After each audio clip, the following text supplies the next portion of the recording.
Can you feel that Saturn into Aries energy? Well, let's buckle up and get ready for the new moon solar eclipse in Aquarius and the year of the fire horse on February 17th because the magic of these transits keeps going.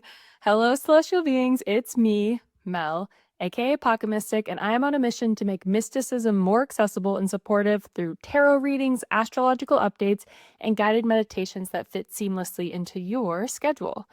So today I'm going to be talking about the upcoming energy of the eclipse in Aquarius, how it will impact you, as well as a little bit about the year of the fire horse, and then do a tarot spread at the end to help support you with how best to work with these energies.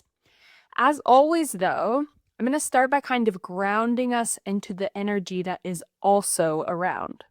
And I don't know about y'all, but I have definitely been feeling the move of Neptune, planet of illusion, dreams, spirituality, beliefs, into Aries in my dreams. I know my friends have, and even more the energy motivation that I have that has shifted because of that change.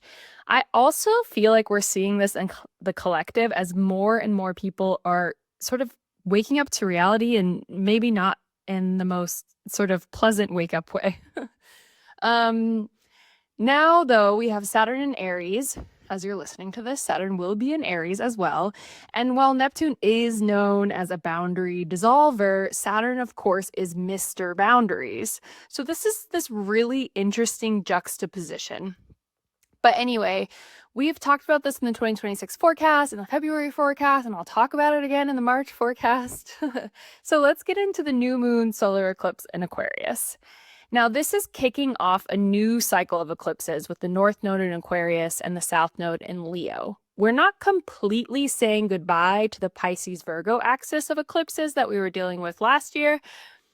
So there is still more to clear out there, but I think it's interesting because the whole first half of this year, we're sort of playing this dance of trying to step completely into the new, into fire and into air, without having fully dissolved the old, the earth and the water. So we have Neptune and Saturn now fully moved into fiery Aries, and Pluto, of course, said sayonara to earthly Capricorn and stepped into airy Aquarius at the end of 2024, so he's kind of like been waiting, but he moves slow, so he's fine. And we still have Uranus that has stepped back into earthy, deeply rooted Taurus up until April, when it will move into airy Gemini. And then we have Jupiter, the planet of expansion and luck, in the deep, deep waters of Cancer until the end of June, when it moves into fiery Leo. And that's why you might be hearing some astrologers say that July is really when things ramp up and begin, because that's when we have all of these sort of outer and social planets that are moved into fire and air. But right now, we're really in this liminal space of the in-between and feeling more and more of the desire to charge ahead as, you know, we have Neptune and Saturn just moved into Aries. I know personally in my life, I am feeling that so much, but we're really going to get a boost of like, let's go as we leave behind the year of the snake and all that shedding and step into the year of the fire horse. One thing I want to say is people really emphasize about the year of the snake, it's a year of shedding, but the snake is also about wisdom.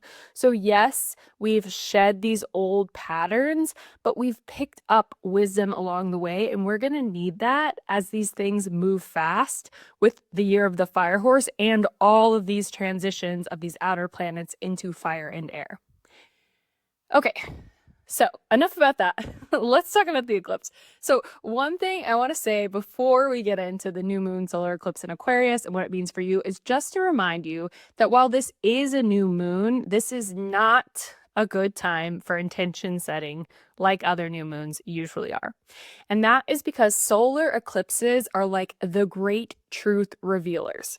They are radically shaking things up so you can see what's really there and what was just illusion.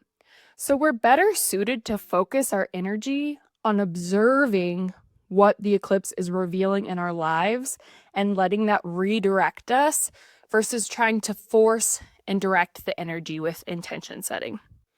Now, I don't usually get too deep into degrees when we're talking about where these things are because I want my updates to feel more accessible. And I feel like depending on your knowledge of astrology, you're like, well, this is too much. But this eclipse is happening at the last degree of Aquarius, one of the last degrees of Aquarius, about 28.5 or so. So that means if you have any planets in the late degrees of the fixed signs, Aquarius, Leo, Scorpio, or Taurus, you'll likely feel this more. You can check that out on your natal chart, of course. And I also think it's really interesting. The main reason I brought it up is because, again, it's playing with that feeling of something ending and feeling so ready to move into something else, but not quite being done. So in astrology, these last degrees are like signs of maturity and wisdom. They've learned the lesson of the sign. So this means that there's going to be an opportunity for really maturing into certain areas of our lives, depending on where Aquarius is in your chart. Okay, so let's break down this eclipse and then talk about what to expect. And I will have a tarot spread to help you feel into this energy and how we can work with it. So eclipses are kind of like these great disruptors, timeline shifters, great recalibrators, if you will. That's why we're not planting anything, because we're like, wait, what is going to be ready to be planted as this truth, this understanding, this knowledge gets revealed through the eclipse. And with this being a solar eclipse, a new moon, it often brings in unexpected new beginnings, new opportunities, and new changes. Exciting, probably. And since it is in Aquarius, collectively, we'll likely see new changes in technology. And I know you're like, wait. We already have too many developments in technology. But I think this change will be good for the collective because Aquarius is a sign of the collective good. People often accuse Aquarius for a water sign, and that's because it is symbolized as the water bearer. But being the water bearer is about giving life, giving knowledge, giving spiritual food to the world.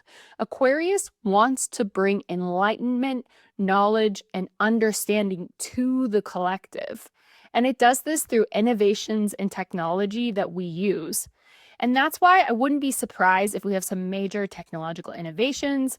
Although it doesn't have to be about AI, right? It could be, technological innovations in healthcare and medicine or financial systems.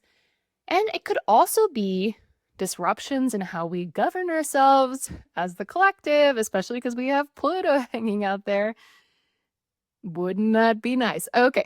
Of course, there are many big collective changes that are happening right now with all of these other outer planets. So I wouldn't be surprised if some of the news gets swallowed up and all of the hubbub. But anyways, those are some things that might come out of this eclipse. And at a personal level, where this is going to impact you the most is going to be based on which house Aquarius occupies in your chart. So for example, if you have Aquarius in your second house, what you value, how you make money, your finances are going to be highlighted and maybe have major revelations here. If it's in your seventh house of committed partnerships, be they friends, romantic, or business, that area is going to be highlighted for you. And for me, I have my 8th house in Aquarius, along with Mars and my Pallas Athena, a whole other story. But the 8th house rules sex and death. So feel free to check on me or don't, depending on which way it goes. But the 8th house rules transformation, intimacy, rebirth. So, okay, mega transformations coming my way. Hell yes. And remember, they will be about new beginnings, new opportunities in these areas. And remember this year, with every transit, we're asking ourselves, how good could this be, right? We are saying, how good could this be? And if you want to know more about how it's going to impact you, please feel free to comment your house and any other signs that are in Aquarius, and I will give you a personalized update. Now, on the same day, February 17th, we have the year of the fire horse kicking off. We are saying goodbye to the year of the snake, to all the shedding that we did, and we are carrying forward all the wisdom we gained from the past year. The fire horse is a fast, okay?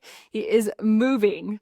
We are going to feel this change in energy quickly. I should say she is moving because it's more of a feminine side. So anyways, we are going to feel it We might even feel like this is so jarring. I mean, it's an eclipse too, so it's like all of this change and energy, right? But what I want to encourage you to do is to think about what you want to make sure is fully shedded or removed before you jump into this energy. And a great resource to plug myself is the guided meditation and the video Working with the Devil tarot card, because that's all about like, okay, what do you want to release? There's a guided meditation to do that. Now, the main thing to remember about this is that in the year of the fire horse, we are either driving or we are being dragged. So get in the driver's seat of your life, please. I mean, you'll see in this tarot spread, you can be dragged, but I would recommend being in the driver's seat. Okay, with all of that, let's get into this tarot spread to help support you with how to work with this energy. And then I'm going to do it as a collective spread. So information that's helpful for all of us, but you can pull it for yourself if you want a more personalized reading. So for card 1, we'll have what timeline is collapsing.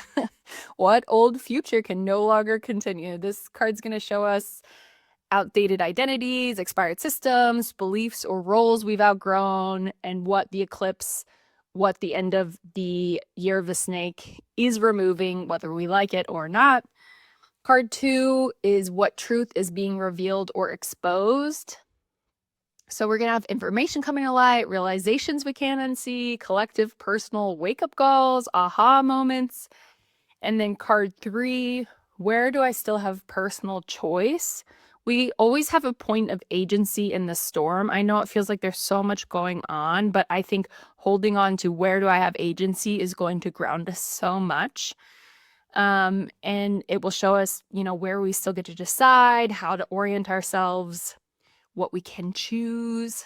And then card 4, what happens if I choose unconsciously? So if you choose to be dragged by the fire horse, it's a choice. You can choose it. Okay? So it's going to tell us, what will unfold if we resist, if we numb out, if we avoid, sort of the cost of staying asleep. It's not a threat. It's information, right? And then card 5 will be what happens if we choose consciously, if we choose to be in the driver's seat. What's the path that opens, where courage will lead? And then card 6 will be what role am I meant to play in the collective right now? Aquarius energy, this collective energy is big. So what role are we meant to play in it? Kind of like personal choice meets collective destiny. And then card 7, guidance for navigating this eclipse window. How should we move through this portal? Practical wisdom, emotional or nervous system support. So again, I'm pulling it for the collective. Please feel free to pull this for yourself for a more personalized reading. And now I will go pull the cards. Okay, I was pulling these and I was like, okay, here we go. I have one client, I pull her cards and they're almost always like very positive, like very lovely, very encouraging. And then another person I pull cards for and it's always like, gird your loins. And her and I kind of joke. She's like, can I ever get just like a sweet spread? This one is informative, right? It's informative. So card 1, what timeline is collapsing? We got the 6 of Pentacles. So the collapsing timeline is one of imbalanced exchange. The card points to overgiving, receiving, unequal systems, charity that masks exploitation, power disguised as generosity, support that actually creates dependence. I know you are seeing this so much in the news, and like everybody on a collective level is becoming so aware of, wait, this doesn't work. This system benefits the few at the expense of the many. So that timeline is collapsing. Can I get a hell yeah? But also just collectively, a good thing to think about is, where am I overgiving? Where am I not upholding my boundaries? Where is my energy being leaked out? We need to stop engaging in that. We have been so programmed to engage in that behavior. But now is a time to say goodbye. Sayonara, we don't need you anymore. Okay, it's about coming back to equilibrium, not a false equilibrium. And then card 2, what truth is being revealed? We have the 4 of Swords. And I think this is kind of revealing a dual truth, okay? On the one side, we are exhausted. I know I am. I know I was thinking the other day, I feel like this bone deep exhaustion has nothing to do with sleep. You know, we're being so inundated, you know what word I'm trying to say, with like information, with horrors, with like just feeling a lack of agency, which obviously we're going to talk about where our agency is, but just there's so much going on in the world, in the collective, and then we all have to show up for our jobs, for our relationships, for our own health, and we're exhausted. We need to choose rest, right? We need to make space for rest. That is for sure a truth. We can't avoid it, put it off any longer. But the other truth I think this is revealing is in this age of AI, in this age of not knowing what is true, you know, all these conflicting stories, your truth comes inside. Really taking time to block out the noise, block out the AI generated videos, block out the salacious headlines that just want you to click so that they can make money, and go inside yourself and find your truth there. Your truth is there. And then card 3, where do I still have personal choice? Where is my agency in all of this? We have the 6 of Wands, and I love this card. Just generally, I love this card. It's a card about like claiming your, you know, your uniqueness, what makes you special, what lights you up, what your inner authority is, claiming it, celebrating it, and not worrying about what other people are thinking about you, letting them have their own opinions, which are really just reflections of things that are happening inside themselves. But this is saying our agency comes in how we choose to show up. How we choose to show up in the world, in our relationships, and every day. We can choose to show up in our fullness of self and claiming our identity and who we are and what we value and what matters to us. And that is a choice we have every day. Nobody can take that away from us. And, you know, sometimes this is a card about leadership, about visibility, right? But we're not necessarily all being asked to lead in this huge sort of, you know, way. We're just asked to lead in how we show up in our lives, in our boldness, and our honesty. And but also he's on a horse, right? He is claiming that fire horse. He is saying, look at me, I am moving forward in my true authenticity, and I don't care what anyone has to say about it. Then card 4, what happens if I choose unconsciously? What if I choose to be dragged? We have the Hangman. So this is really interesting because, you know, I generally don't believe in any sort of fear mongering, right? Again, we're asking ourselves, how good could things be? And I like that with the Hangman here, this is kind of saying if you choose to be dragged, you're going to see a lot, right? You're going to have new perspectives. You're going to gain new wisdom. And at the same time, though, right, he is literally upside down, cannot fix himself, cannot take himself out of it. So you're going to kind of be stuck in this very uncomfortable position, learning a lot, seeing a lot. You're going to feel like you have no agency, like you can't get out of the position, but you will learn a lot at the end, right? So it's a choice. Like, do I just want to sit and observe and see what happens and sort of be stuck in it? Of course, I don't think we're ever stuck. It's not permanent. You can always change your mind. But that's kind of like, if you choose not to take the driver's seat, you will learn a lot, but you will not be comfortable. Okay. And then card 5, what if I choose consciously? What if I sit in the driver's seat? This is really interesting because we have the 5 of Pentacles. But I think what this is saying is if we choose consciously, we are going to see with perfect clarity what is not working. we are going to be able to walk away from false security, false promises of security, things that actually were never secure. We're going to be able to choose integrity over illusion. We're going to be able to name what isn't working, which is, the place we have to start to make things work. And we're going to be willing to feel temporary discomfort, knowing that we are moving towards a better path. So, that's the cost of truth, right? It's uncomfortable at first. It feels scary at first, but it is the beginning of real support, of really letting the universe support you, your friends support you, your community support you, and not just performative generosity. So this is a choice to stop pretending everything is fine. And in that choice, seeing the systems that are really not supporting you, seeing where you have false attachments to security so that you can choose to root yourself in something that is real. And then for card 6, we have the 6 of Swords. I also think it's really interesting because, with the exception of a Hanged Man, most of these cards are in the 5, 6, 7, right? And I've been talking about how we're sort of in this like liminal space, and those cards represent the liminal space, right? You're, kind of finally moving, but it's not exactly great. You're leaving things behind. You're not in the new yet. Anyways, enough of that. So 6 of Swords.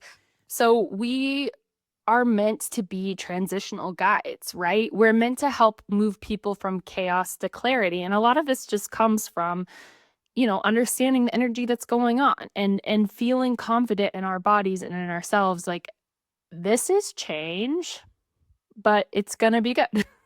We're moving to something better. And just normalizing that these things need to change. I think a lot of times we're so afraid to change the old systems because we don't know what comes next, right? And that uncertainty makes us afraid. But if we can carry our wisdom forward, if we can model emotional intelligence, if we can model confidence during change, that will help others around us in the collective to be like, yes, we can do this. Not to put a big burden on you. But change is happening, right? We get to decide how we show up in it, okay? And then card 7, guidance for navigating the eclipse window. We have 5 of Cups. And I think this is about shifting us from material fear to emotional orientation. Grief is part of the passage, and it's really interesting to me that this card showed up because I personally have been being forced to finally feel and acknowledge the grief I've had over like the last 6 years of my life. And, that part is so important for us to move forward. If we're only ever just kind of saying, wait, why is it not like this anymore? I either want to go back to this or I want to move forward to this without acknowledging the grief around the process of what's happened, we can't really move forward. So this eclipse will surface for us disappointment, mourning for what didn't work, sadness about timelines, maybe sadness about, I thought I saw my future like this, and now I know my future can never be like that. Okay. And yes, maybe what's coming out is better, and I like to believe it is better, but you can still be sad about a future you saw for yourself, regret over energy spent in the wrong places, loss of faith in certain systems, people, or futures. So there's really going to be a lot of clarity around this and a lot of room in this eclipse window to let yourself feel all of that so you can release it. An important part of that is don't let the grief narrow your vision, but let it help fuel you moving forward. And even if you look at the 5 of Cups, not everything is lost, right? He still has 2 cups behind him. And new paths exist for us. This eclipse will open new paths. But in order to step into the new path, we have to release the old path, and grief is a part of that. So this card is really asking us, can you honor what's ending without letting it define what's possible? Not to quote Taylor Swift, but we will. Everything you lose is a step you take. Okay, so let's kind of summarize all this information. I feel like it's been a bit windy. Hopefully you stayed with me for all of this. But this eclipse, and not just this eclipse, but all of these transits, right? They are collapsing systems that are built on imbalance, that are not working. And while it might feel chaotic, it might feel scary, we might grieve, futures we saw for ourselves that now we see can no longer be. We might grieve, systems or people that we trusted that we thought were supporting us and realizing, wait, I am being taken advantage of. And we need to grieve those things so that we can move on. And we need to remember that we are not powerless, right? We have agency. We get to choose every day how we show up.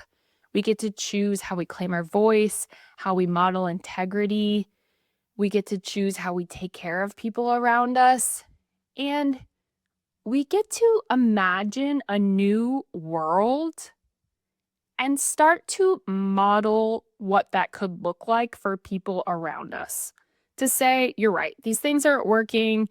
This is uncomfortable. It feels scary, but I believe that we can have a better world, and I'm going to act, engage, show up like how this world could be. I'm going to listen to myself. I'm going to trust myself, my inner voice, and I'm going to let it guide me, and I'm going to rest, damn it. I'm going to take time for rest. I'm not giving into this hustle culture anymore. It did not give me what I promised to give me, right? Okay. So I'm really excited for these new beginnings that are going to come out of this eclipse for you. I'm really excited for this new world that we're building together.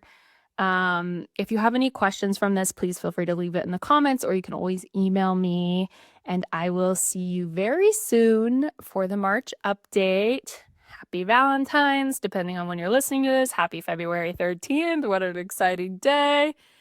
Happy Lunar New Year. And I'll see you soon.